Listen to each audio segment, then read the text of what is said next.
Bonjour à toutes et à tous et bienvenue sur ma chaîne. Moi c'est Fanny, je suis étudiante et je suis passionnée par le cinéma, mais aussi la littérature et la philosophie. Et dans la vidéo d'aujourd'hui, on va mêler les deux. Aujourd'hui, je vais vous expliquer comment utiliser le film Scarface réalisé par Brian De Palma au bac de philosophie. Dans cette vidéo, je vais vous présenter deux thèses de deux philosophes qui vont vous permettre d'utiliser Scarface en tant qu'exemple pour illustrer ces fameuses thèses. Scarface, c'est un film qui est sorti en 1983 et qui raconte l'histoire de Tony Montana, un immigré cubain qui se rend aux États-Unis et qui est prêt à tout pour vivre le rêve américain. Il est en quête de pouvoir, de richesse et de liberté. Il va très rapidement rejoindre les réseaux de la mafia et il va devenir baron de la drogue. Mais sa soif de pouvoir va avoir raison de lui et c'est ça qui va le mener à sa perte. Maintenant, ce film, c'est un film qui a été beaucoup mal compris. Il a été interprété comme prônant la drogue, le capitalisme et la soif de pouvoir, le fait de vouloir vivre à tout prix le rêve américain du self-made man. Mais en réalité, c'est tout l'inverse. Scarface, c'est un film très philosophique et on peut absolument s'en servir comme exemple au bac de philosophie. Donc la première situation dans laquelle vous pourrez utiliser Scarface comme exemple, c'est lorsque vous allez expliquer la thèse de Nietzsche dans le chapitre de la morale, la conscience et l'inconscient. Donc la thèse de Nietzsche, c'est l'amoralisme. C'est une thèse qui stipule que la morale tout simplement n'existe pas, que c'est une invention de la société et qui a pour but de pointer du doigt les méchants, de les désigner. Nietzsche, il dit que c'est une invention sociale qui est nécessaire parce qu'elle impose des règles et des valeurs sociales qui sont importantes, mais pour être conscient, il est nécessaire que l'individu se rende compte que la morale en elle-même n'existe pas, qu'elle n'est pas fondamentale et qu'elle a été inventée par la société et que le méchant est désigné à partir du moment où il s'oppose à ces valeurs morales qui ont été inventées et choisies arbitrairement par ceux qui dirigent la société. Donc ça, c'est la thèse de Nietzsche concernant la morale, la conscience et l'inconscient. Pour Nietzsche, être conscient, c'est réaliser que la morale n'existe pas et que le monde est en réalité amoraliste, c'est la société qui invente la morale. Et donc pour Nietzsche, tant qu'on n'est pas conscient de cette condition d'amoralisme, eh bien on est considéré inconscient et on n'a pas réalisé toute la vérité du monde. Donc dans Scarface, c'est vraiment un super exemple de l'amoralisme parce que en apparence, ce film, on pourrait se dire qu'il véhicule des valeurs qui sont très discutables parce que le héros, c'est un héros qui a soif de pouvoir et qui est prêt à tout, littéralement, pour arriver à ses fins. Et on pourrait donc croire que de nature, ce personnage principal est un méchant. Il est capable de faire des choses horribles et de trahir plein de personnes pour devenir de plus en plus riche et posséder de plus en plus de choses. Donc si on se place sur les morales qui ont été imposées par la société, ça paraît évident que Tony Montana, le personnage principal de Scarface, c'est un méchant. Mais dans le film, il va y avoir certaines choses qui vont venir discuter cette affirmation. Là, je pense notamment à la scène du restaurant, où Tony Montana est dans un restaurant, il est complètement saoul, il est complètement drogué, donc il fait une scène, il fait un scandale au restaurant, et comme Tony Montana, il est déjà très riche à ce moment-là, il est entouré de personnes de la haute société, donc des personnes bien rangées, c'est le genre de groupe de personnes qui décide des règles morales selon Nietzsche. Et dans cette scène du restaurant, Tony Montana, il va se lever et il va interpeller les personnes qui se trouvent autour de lui pour leur dire qu'il est conscient de cette condition d'amoralisme. Alors il ne le dit pas clairement comme ça, et il leur dit, vous voyez, vous avez besoin des gens comme moi, vous avez besoin d'avoir des méchants à pointer du doigt pour que vous puissiez vous sentir bien et pour que vous puissiez vous sentir du côté des gentils. Donc là, Tony Montana, il pointe du doigt qu'il y a un choix arbitraire des méchants dans la société, un choix arbitraire des personnes qu'on va marginaliser et qu'on va pointer du doigt comme être les méchants, mais il explique également que c'est un choix qui est nécessaire à la société, puisqu'il est nécessaire que la société et les personnes qui sont inclus dans cette société, donc les non marginalisés, se sentent du côté des gentils. Le fait d'avoir des ennemis communs, ça permet de souder la société et d'avoir une meilleure stabilité. Et aussi, si les personnes au sein de cette société s'estiment comme dans leur bon droit et du côté des gentils, ça permet et ça assure une sécurité et une stabilité de cette société. Donc dans cette scène du restaurant, Tony Montana, il critique et il dénonce ce choix arbitraire qui est injuste pour lui, parce qu'il a été désigné dès le début à être un méchant et que c'est malgré lui qu'il est marginalisé par tout le monde et qu'en réalité il n'est pas méchant par essence, il est comme tout le monde, il a juste été désigné à être un méchant. On a choisi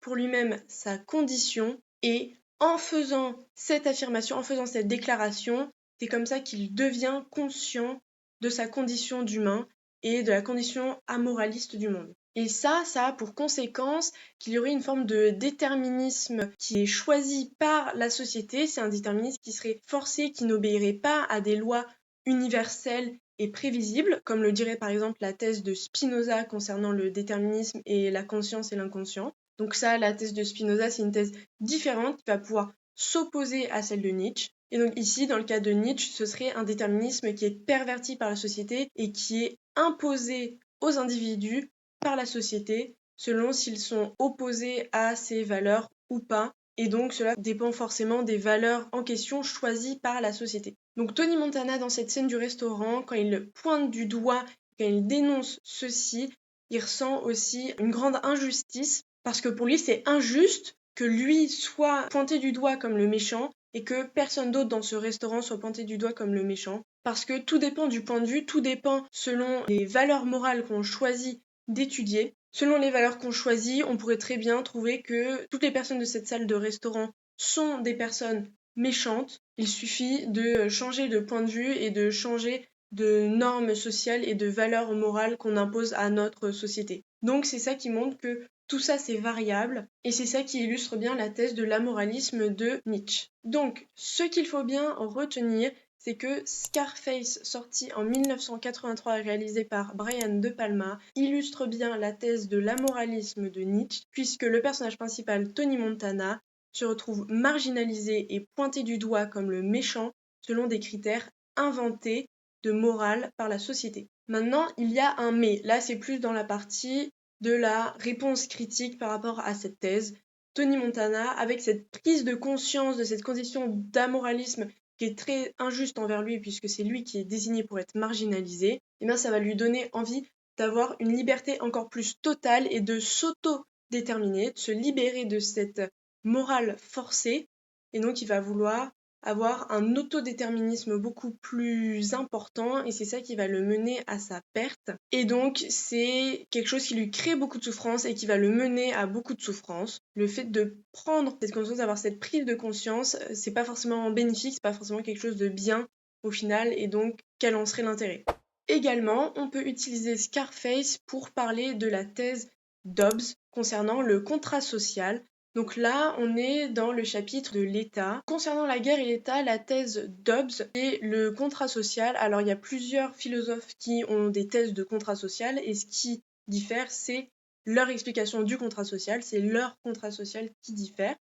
Et donc pour Hobbes, par nature, par essence, les humains sont entre eux en état de guerre, en conflit constant, et ça crée une insécurité qui est fondamentale et qui est par essence à la constitution des humains. Et le contrat social, ça va être un accord entre tous les individus. Tous les individus vont accepter de renoncer à une certaine liberté individuelle au profit d'une liberté politique, d'une sécurité et d'une stabilité au sein d'une même société. Donc il va falloir accepter de renoncer à certaines choses pour avoir accès à d'autres choses auxquelles on n'aurait pas accès si on n'accepte pas ce contrat social. Pour Hobbes, il va falloir aussi un léviathan, il appelle ça comme ça. Le léviathan, ça représente le pouvoir central, ça représente l'État central qui dirige tout ça et qui permet d'assurer la sécurité des personnes qui se trouvent au sein de cet État. Et donc pourquoi Scarface, ça illustre bien cette thèse? Eh bien, Tony Montana, il va refuser de renoncer à cette liberté individuelle. Ça s'explique par le fait qu'il soit un immigré cubain, donc il a quitté le gouvernement communiste et autoritaire de Cuba pour se rendre aux États-Unis, le pays de toutes les libertés, et donc pour lui c'est impossible de, encore une fois, renoncer à ses libertés individuelles au profit d'une soi-disant sécurité, c'est impossible de renoncer à cette liberté individuelle et donc il va être directement dans cette situation d'état de guerre, il va être en conflit avec tout le monde et il va se sentir en insécurité absolument obsessionnelle qui va le rendre fou. Et le fait d'être dans cette condition d'état de guerre naturel et constant, puisqu'il a refusé le contrat social, il va avoir la volonté de devenir lui-même le Léviathan, d'avoir tout le pouvoir et de lui pouvoir décider et de pouvoir se fournir à lui-même sa propre sécurité. Et donc pour ça, être un individu et devenir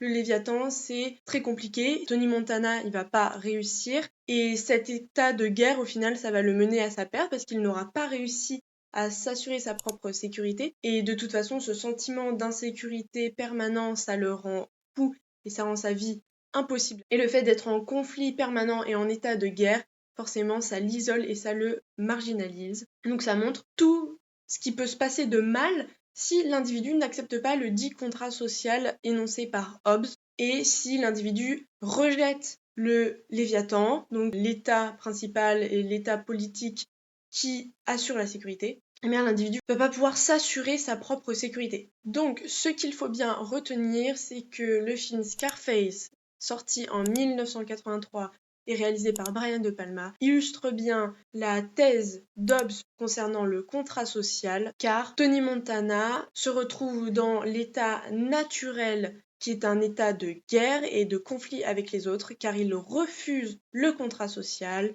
et est donc en situation d'insécurité et de conflit permanent. Donc ça, c'était l'explication des deux différentes thèses et de comment utiliser Scarface et en quoi Scarface est utilisable. En quoi Scarface, ça représente vraiment ces deux thèses qui sont bien différentes. Faut pas mélanger les deux.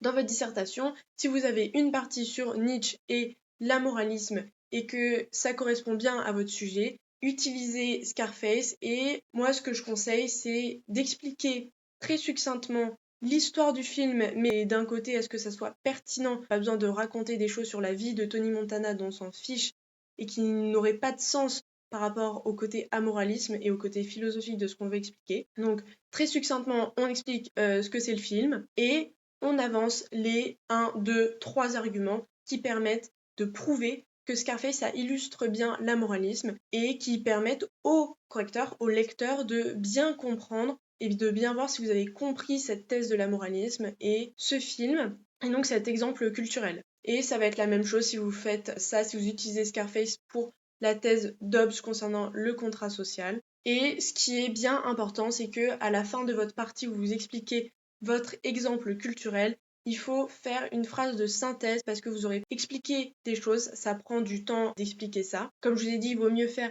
très succinctement, expliquer de quoi le film parle et ensuite développer sur en quoi ça illustre bien. Ça, c'est la partie qui est intéressante et c'est la partie qui peut vraiment vous donner des points en plus si votre exemple culturel il est pertinent. Ça montre que vous avez une compréhension fine de la notion et de votre exemple culturel. Et donc ça, c'est vraiment intéressant. Donc une fois que vous avez tout bien expliqué, c'est important de faire une phrase de synthèse pour pas perdre le lecteur. Faut pas hésiter à se répéter parce que le lecteur, il va en lire plein des copies. L'important, c'est d'être le plus clair possible au bac de philosophie. Donc n'hésitez pas, à la fin de votre partie où vous expliquez votre exemple culturel, vous faites une phrase de conclusion, en quoi Scarface, ça montre la thèse de l'amoralisme. Aussi, pour les exemples au bac de philosophie, je vous conseille d'utiliser des films que vous aimez ou que vous avez vus. Donc si ça vous intéresse d'utiliser Scarface dans votre bac de philosophie, je vous conseillerais de le regarder, c'est pas obligé. Si ce que je vous ai expliqué, ça vous a permis de tout comprendre et que vous avez juste envie de lire des résumés de ce film sur internet, il n'y a aucun problème. Vous pouvez le faire, mais je vous conseille de regarder ce film. Déjà, vous pourriez faire vos propres références et ce sera encore plus personnel et ce sera encore moins dur à apprendre parce que si vous avez vu le film et que vous reconnaissez en voyant le film ces thèses de philosophes, vous aurez une compréhension beaucoup plus fine et beaucoup plus profonde et des thèses et du film et de votre exemple quand vous l'expliquerez. Et j'espère que cette vidéo vous aura plu. Moi, j'ai pris beaucoup de plaisir à la faire parce que vraiment, la philosophie, c'est un sujet que j'adore. C'était il y a pas longtemps que j'étais encore en cours de philosophie et c'est vraiment des bons souvenirs. Donc, j'espère que cette vidéo vous a permis de mieux comprendre ces thèses philosophiques et vous a permis d'y voir au clair pour utiliser Scarface en exemple dans une dissertation de philosophie par exemple. Et on se retrouve bientôt dans une prochaine vidéo.